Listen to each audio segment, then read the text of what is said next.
In episode 217, we've got a message as we head into November 2020. Fasten your seatbelts.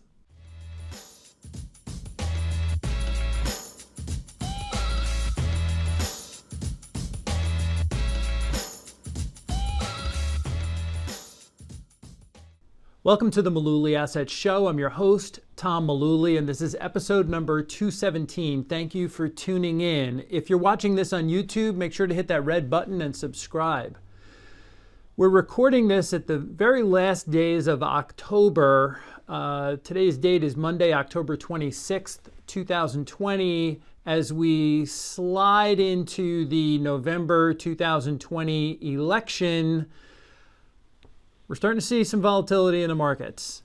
Our message to clients and investors alike is be prepared for volatility to last not just through this week and into the election of next week, but prepare for that volatility to remain through the end of the year.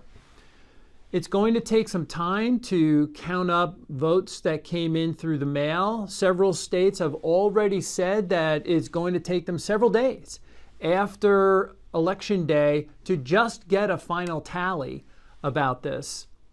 So we have to be ready for news to be breaking and things to happen overnight when markets aren't open and we can't react to them. But I want to focus in on that word, react. Anything that's done now will be a reaction to the news. And we strongly encourage our clients and our investors who are watching not to react to the news.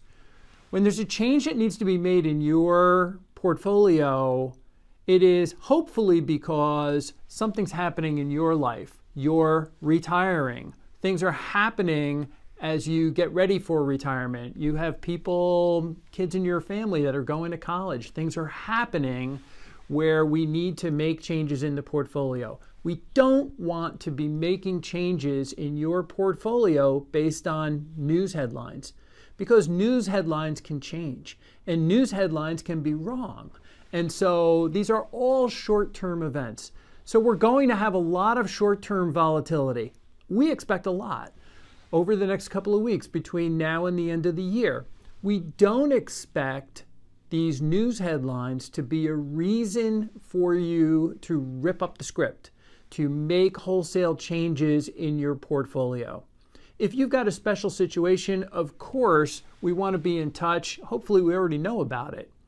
But don't let the news dictate changes that you're going to be making in your portfolio. As Tim pointed out right before we turned on the camera here today, once we move on from this set of headlines, we're going to roll into 2021 with a new set of headlines and new events that are going to rock our world. So don't let the headlines get you down. We have to remember where we're heading. Most of the money that we manage for clients is long-term in nature, a lot of it for retirement. So we can't let a short period of volatility in the big picture knock us off course. That's the message for episode 217. Thanks again for tuning in. We'll see you after the election.